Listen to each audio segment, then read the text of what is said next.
Get ready, my soul. I'm diving in. I've heard more people say this year, I think, than ever before that they're ready for a new year. Could you say you're ready for a new year? Yeah.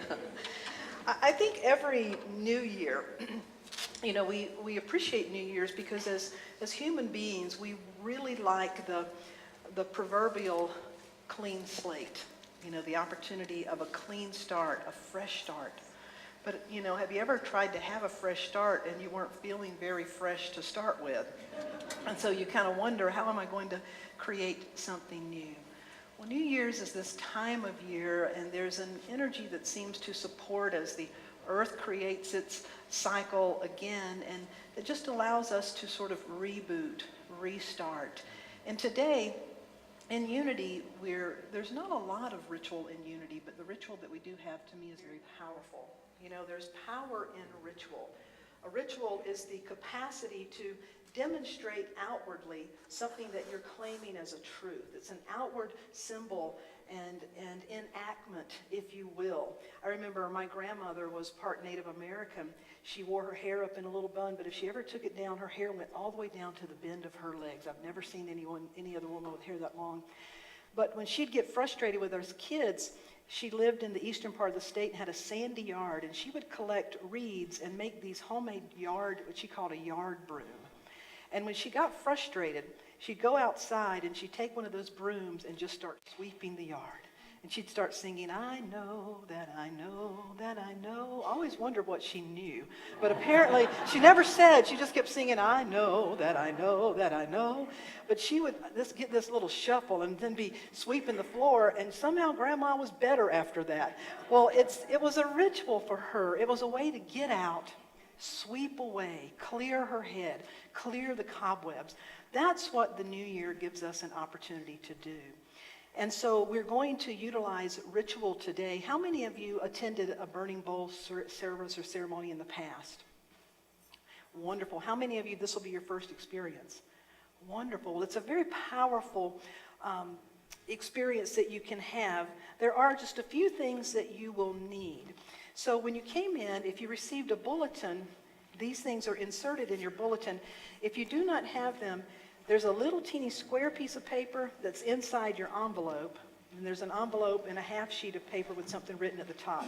Anyone that does not have these or any of these, or you're also going to need a pen or a pencil. So if you need something to write with, or if you need any of these items, hold your hand up. So come up to the ushers to the front. So it may take them just a moment, but if you'll keep your hands up, just calls for a little persistence. They will be glad to find you. And make sure you have this later in the service. So I'm going to go ahead and explain it just a little bit, and when we get to this part, I'll explain it again. But we're going to utilize the power of fire. Fire represents illumination and transformation. It's light and heat. Fire in our life represents illumination and transformation. That we all have the capacity to change and to be changed. Amen? That's a part of our nature. And so fire is this great reminder that this fire operates in our life, that our life is always changing and transforming. These little pieces of paper are called flash paper. If you feel of them, they have a different texture. It's what a magician uses. And when you drop this in, it touches the fire, it goes up, poof, very quickly. So just let it go when it's time, and it'll fall into the fire, and poof, it's gone. So at a certain time, I'm going to say, you're going to write down everything you want to release on this little piece of paper, and you're going to say, are you kidding? I need a notebook. You don't know my life. So this is used to capture one word, one image, one picture. It's not necessary for you to write down everything. Our mind thinks in images and symbols. And so you'll capture a symbol, an image. You write it down. You can write one thing on top of the other. When the time comes to release it, release it. But we do ask that these are the only papers that you burn. Otherwise, it gets pretty stinky and smoky, and God only knows what may happen if we start burning big pieces. Then this piece of paper, the half sheet, you'll have an opportunity to write something on this later. You'll seal it in an envelope, address it to yourself, and we will mail it back to you around Thanksgiving. How many of you received one this year? Yeah, wow, a lot of you participated. So it's an exciting way to to look ahead, and then when you receive it, to look back and to see where you are.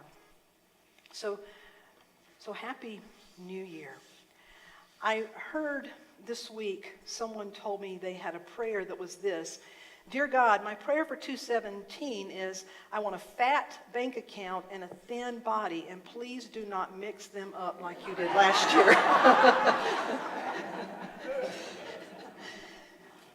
And then this quote: resolutions without routines are like Ferraris without fuel. They may look impressive, but they won't get you anywhere.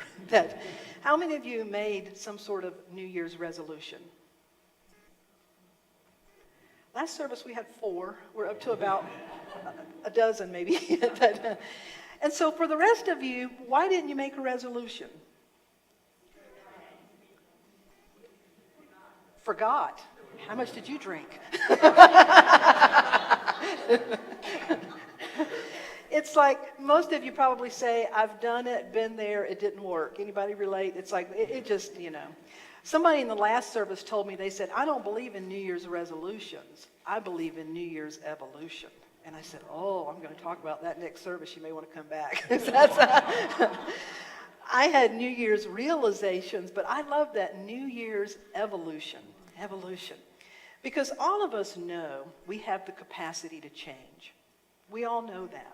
How many of you have at least one area in your life that you'd really like to see some change in? And how many of you also know of one thing that you could do to begin to make that change? How many of you are doing nothing about it? So that's part of our nature we can get stuck and get static, and we recognize that. Well, in some areas of our life, it may not matter that much, but in some areas it does. And when it comes to matters of the soul, and we are a being of soul and of spirit, there's some things that we absolutely, it's as if our soul, the universe, will not let us not change. Have you had some of those happen? That you just know you need to change, you need to master this, that you're being nudged into some new idea, some new belief. Well, this is to support you in all of these, to give you some practical ways to utilize the ritual, but also to hopefully new realizations and to really connect with that power of evolution, because the nature of nature is transformation. It's constantly changing. It's constantly expressing its potential to the fullness, and so it is with us. That is our nature. Every New Year's, I like to remind myself, I call this my New Year's poem. It's actually, it's titled, My Life in 5 Short Chapters by Portia Nelson. Some of you probably have heard it. Chapter 1, I walk down the street and there's a big hole in the sidewalk and I fall in. I am lost. I am helpless. It isn't my fault. It takes forever to find the way out. Chapter 2, I walk down the same street and there is a big hole in the sidewalk. I pretend I don't see it and I fall in again. I can't believe I'm in the same place, but it isn't my fault. It still takes a long time to get out. Chapter 3, I walk down the same street and there's a big hole in the sidewalk. I see it is there and I still fall in. It's a habit. But my eyes are open and I know where I am. It is my fault and I get out immediately. Chapter 4. I walk down the same street and there's a big hole in the sidewalk and I walk around it. Chapter 5. I walk down a different street. Yeah. Have you had occasions in your life to hit that bottom, hit that dead end, hit that hole so many times you have finally found it within you to walk a different street, to walk a different direction? That life is always calling us to bring forth more of what we ever knew ourselves possible of being. There's a scripture in the book of Revelation that says, behold, I am making all things new. Behold, I am making all things new. Christmas, we talk about the Christ, the man Jesus. The gift he brought was a demonstration of our potential. He told us that what he did, we were to do those things and even greater. He demonstrated this potential, the potential of what it means to be a Christed being, an enlightened being. You could say a Buddha being, the Atman, the Hindu. All of these things that he demonstrated what it is to know yourself as a being of spirit and to live from that awareness. And so I am making all things new. It's the great I am. In the scripture, when Moses was asked to go talk to the Pharaoh and lead the children of Israel through the Red Sea and into the wilderness, he said, but by what authority will I do this? And the booming voice came back and said, well, tell them, I am that I am sent you. You see, I am is that part of you that is beyond form. It's before your name. It's the nameless, but it is the part of you that is your essence. It's the essential nature of who you are. I am that I am. And so I am making all things new. Not I might, I can, I will, but I am. It's that impulse that we recognize in nature that is always blooming it, growing it, returning it in new expressions of itself. That same power and presence we call the Christ presence in our life. And so it's that presence in our life that is making all things new. And as conscious beings, we get to choose. Now, the way we choose, I believe, is demonstrated in a scripture in Romans that says, it's Romans 12:2, do not be conformed to the patterns of this world.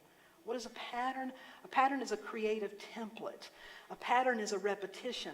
Do not be conformed to the creative template of this world. Do not be conformed to the repetitions and the ways that things look in the world, but be ye renewed by the transforming of your mind. And so with us, it's always about our consciousness. It's always about changing our mind. That's how we change our life. And so anytime you're wanting to change something, it requires an opening. Just as in the story that I read, the 5 chapters of the person's life, we have to open to new ways of being. I'm sure you've heard the proverbial story of the Zen student who was frustrated because he couldn't change the things in his life that he wanted to change. And he thought he was doing everything he knew to do. So he went to see the Dharma teacher, the master, and he sat down and he said, but I meditate and I'm doing this and I'm doing that. And he kept talking and talking and talking and talking. And the Zen master tried to interrupt once or twice, but he couldn't get a word in edgewise. And so finally he handed the young man a cup and he started to pour him some tea. And he kept pouring and pouring. And the young man said, stop, it's full. And the Zen master said, aha, and so are you. So how many of you can relate that we're full of it, that we get bombarded? I recently read there was a study in 2011, this is 2011, that every day on average we are bombarded with the equivalent of 176 newspapers worth of information. Can you imagine? That we're full of so much, we're full of our own ideas and our beliefs, and so sometimes it takes real intention to create space. My grandmother used to have a little placard that said, make room for a miracle. And I never forgot that, make room, that we need to make space, make room, in order that we can do something differently. But again, just like the story, my life in 5 chapters, very rarely do we intend to do something completely differently, intend to take on a whole new way of showing up and accomplish it just like that.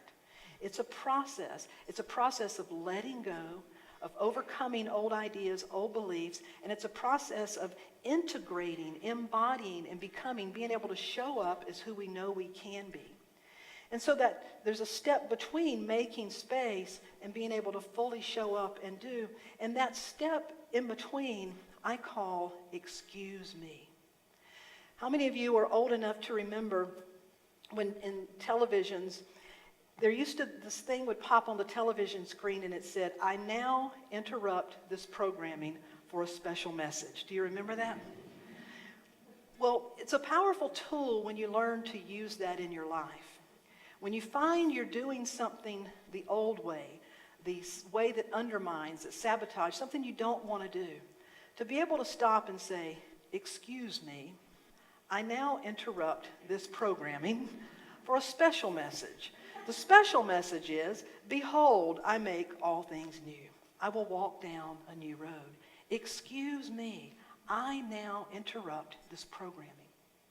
How many of you have had the opportunity in your life to interrupt some programming? to take on some new. I certainly have many times. One time, a very specific time, because it started showing up in my dreams. When I was in seminary, living at Unity Village, going to school, become a minister, I started having this reoccurring dream. It was really more like a reoccurring nightmare. Have any of you had reoccurring dreams or nightmares? Well, this is sort of how my dream went. It was basically something like this every time. I would be somewhere stuck. I was lost. It was like an obstacle course, a maze. I was stuck. I couldn't hardly get out. And then I would hear the piano playing. And in just a few minutes after the prelude, I knew I needed to be up on stage. So here in my dream, I am just stuck somewhere. And I'm trying to get over all these obstacles to get where I'm supposed to be on stage. And then I look down and I'm naked. Or it's like I've been working in the yard and I'm completely a mess.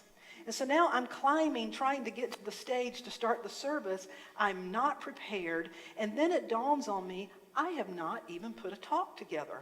It just keeps getting worse as I'm climbing through the mud and trying to get there. And they're getting closer and closer on the music any minute. And then I wake up in a cold sweat. I even had that dream as a lucid dream where it got so bad I would wake up, in the dream, I'd realize I was dreaming. And so here I am in seminary dreaming this. Now, do you think something was trying to rise to the surface of my subconscious? And because I'm getting ready to put myself out there, I'm getting ready to show up in a new way. And yet there were these old programs. I had these old programs. You see, it doesn't take a psychiatrist to interpret that dream to say, well, it probably means you have a feeling that you're not ready for something. Would you agree? That you're feeling like you're being exposed, you're vulnerable, you're not ready. You're not ready. And that was the feeling that I had. And as I began to work with it, I began to realize there were some old programs, because I grew up in a church where females couldn't become ministers. I grew up in a church where if you were gay or lesbian, you were damned to hell, much less couldn't be a minister. I grew up where, in school, we had a choice to stand up and do one oral book report or write 3. I always wrote 3. I was never going to get up in front of the crowd. So I've got all these old programs that are now showing up in my dreams. And so I began to pay attention in my everyday life and started noticing where are the other areas where I feel like I'm not ready. I'm not measuring up. Have you ever gone back for that other degree just because, you still weren't quite ready? Or you've put off putting yourself out there on that dating website because, you still need to lose that extra 10 pounds, or you're just not ready. Anybody want to fess up that there's something in your life where you feel like, 3 of us, thank God for those 3, that feel like we're not ready in some way, that you can relate to that. And so that feeling like you don't measure up or you're not ready. So what I had to learn to do was when that started coming up to say, excuse me, I now interrupt that programming. Behold, I am making all things new. And what I needed to do was I needed to connect with my purpose. Why was I doing this anyway? Well, my purpose was to share my gifts, to share my talent, to talk about what I believe is the greatest spiritual teaching on earth, and that is that we are born the likeness of image of God. It's not original sin, it's original blessing. And I wanted to talk about those things and be able to champion and promote those things. And so when I began to focus on what I believed in and what I wanted to do, it got easier and easier to interrupt that old programming and for me to be set free to do what I wanted to do. I now interrupt that program. Would you say it with me? I now interrupt that program. I am making all things new. I am making all things new. And that means I was calling on the I am within me, the Christ presence. I'm calling on the divinity that is my true essential nature, realizing that the part of me that doesn't know how to do it can be informed and inspired by a higher part of me that does know how to do it. Amen? That we all have access to that. The last story before we enter into this, Richard, would you give me the first song? This is a true story about Father Leo Booth. Father Leo Booth was an Episcopal priest. And he also worked with individuals who were coping with depression or facing self-sabotaging behavior. And he's also an individual that was doing a lot of work on himself. He actually left the Episcopalian Church and became a unity minister. He's now Reverend Leo Booth. He's a unity minister. Just as he was going through that transition, he was invited to go to Bali to speak. And so he left his home country and he had to go through Singapore and then Bali. And when he boarded the flight, they said, "Mr. Booth, your passport expires in 4 months. And in order for you to, you're supposed to have at least 6 months. So we're going to go ahead and let you board, but when you get to Singapore, you need to stop and go to the passport office and you need to get your passport renewed, or you probably are not going to be able to get out of that country and certainly not get to Bali." And he said, "Well, I have to get to Bali for a conference. How long is that going to take?" And they said, "Well, it usually takes anywhere from 2 days to a week." And he said, "Oh, I don't have that time." And they said, "Well, it's your decision." So he got on the plane anyway. And he said, as he sat down, his mind started all the yada, yada, yada. Why didn't you pay attention to your passport? Why did you let this happen? Why did Anybody else have a yada, yada, yada committee? And so he's sitting there, and this is all taking place. But he takes a deep breath, and he says inside, "Excuse me. My purpose is to go to Bali to speak from my heart. My purpose is to be on purpose for the Spirit that is living me." And so just as this is all happening in his head, he's making space, trying to be at peace, see it all in divine order. And this is what he says.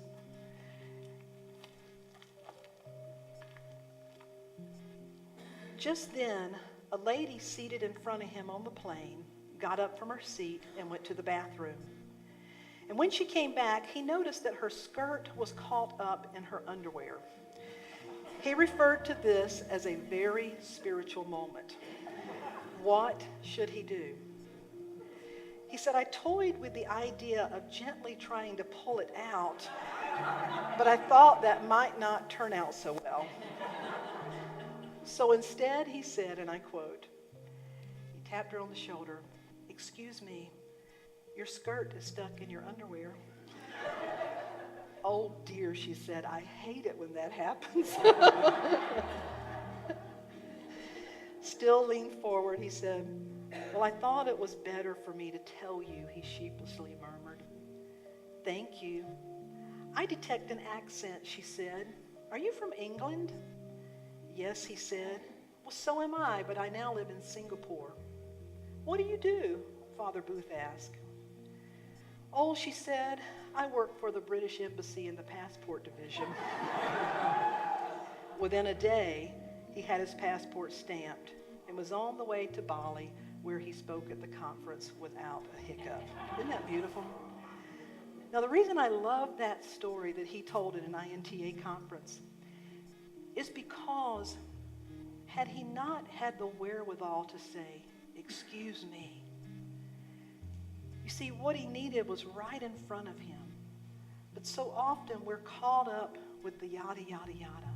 The old programs are running. There's so much going on that we miss whatever we need is probably within arm's reach. Whatever we need, it has to be before you ask. The need is met. The scriptures promise before you ask. And so our goal is to create space and to learn to be present. And so in creating that space, I really encourage you this week and this year to learn the power of excuse me. Excuse me.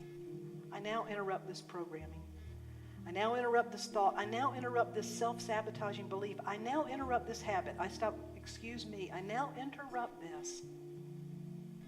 I am making all things new. And now I take one step in the right direction, just one. Whatever I need to do, just one. A wise Hawaiian woman once told me, the sum of a lot of little things is not a little thing. The sum of a lot of little things is not a little thing. It's these steps that we now take. So I now interrupt this programming. Would you say that with me? I now interrupt this programming Behold, I am making all things new. Behold, I am making all things new. I invite you to take out that little square piece of paper and your pen or pencil, just this really little one.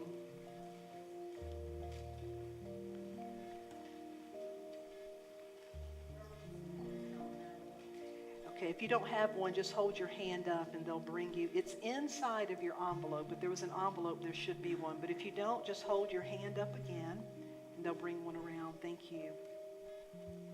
There's one in the back corner also, Jane, and then some up here. So hold this for just a moment, and we're going to sing this song that says, breathe. I breathe in, I breathe out, and I'll lead you through a short meditation to allow whatever is ready for you to be released, to allow it to rise to the surface. And I invite you to clear your mind, clear what you think it may be, and allow it to be revealed to you. I breathe in, I breathe out, I take in, I give out, I let love, I let go, I release, and I know, and I breathe in, take it in, I breathe out, I take in, I give out, I let love, I let go, I release, and I know. I invite you to close your eyes. Think about the power of our breath.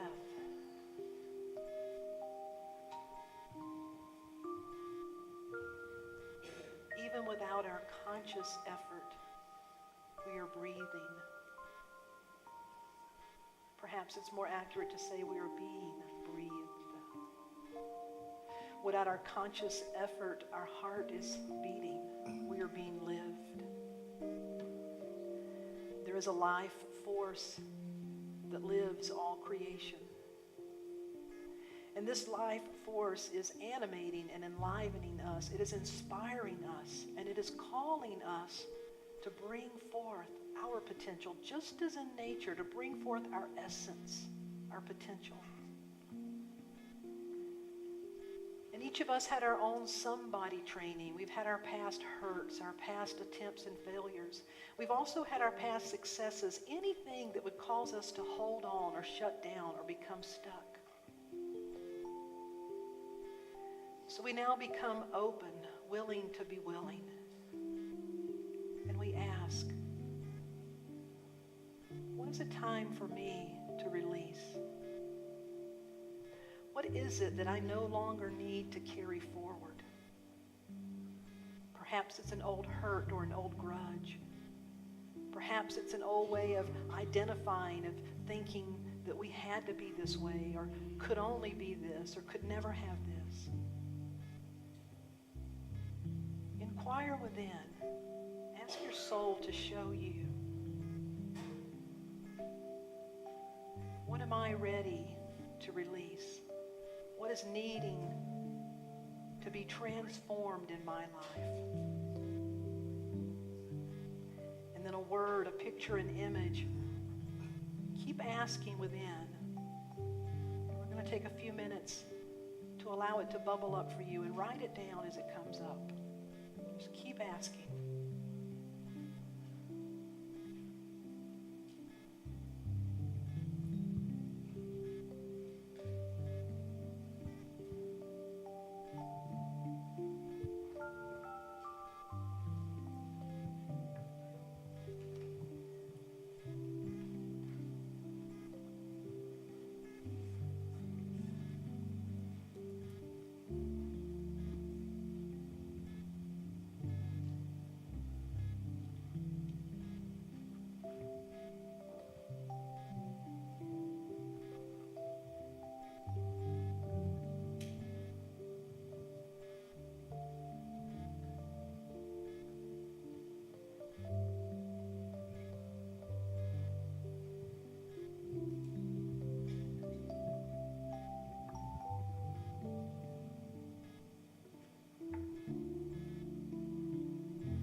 ready to be released? What is ready to be transformed into a higher way of being?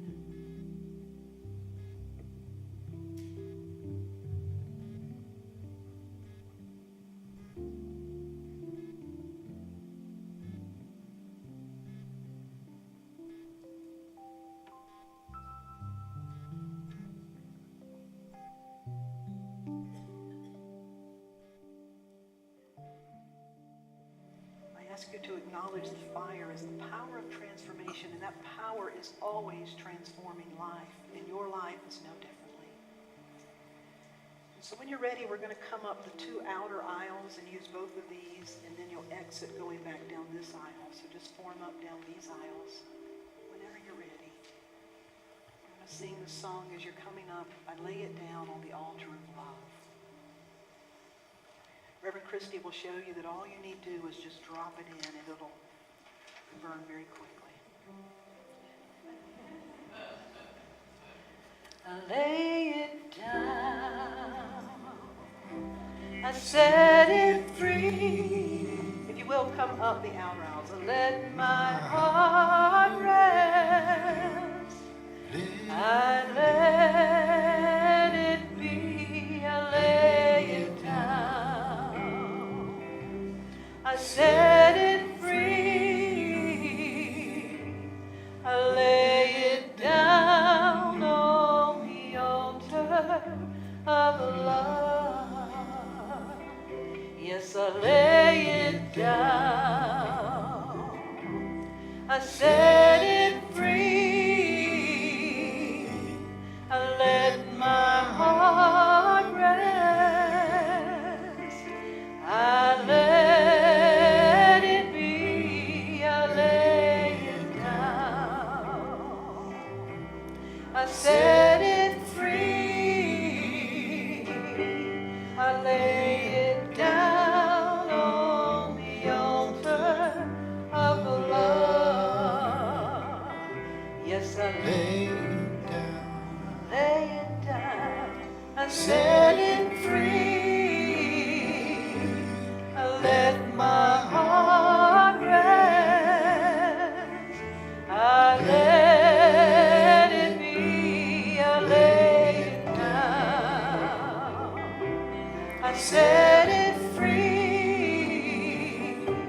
I lay it down on the altar of love. Yes, we lay it down. I set it free. I let my heart rest. I let it be. I lay it down. I set it free. I lay it down on the altar of love. Feel that transformation. Just notice the different feeling. It's through the power of your willingness to cooperate with that that says, I am making all things new. So I lay it down. So I lay it down. I set it free. I let my heart rest. I let it be. I lay it down. I set it free. I lay it down on the altar of love. Lift your voices. I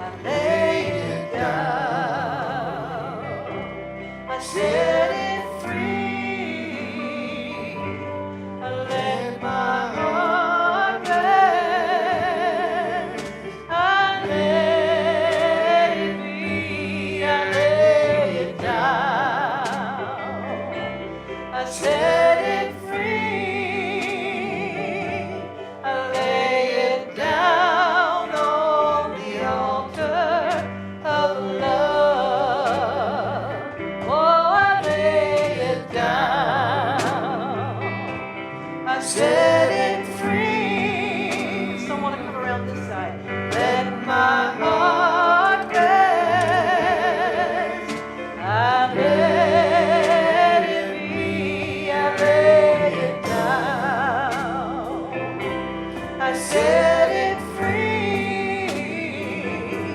I lay it down on the altar of love.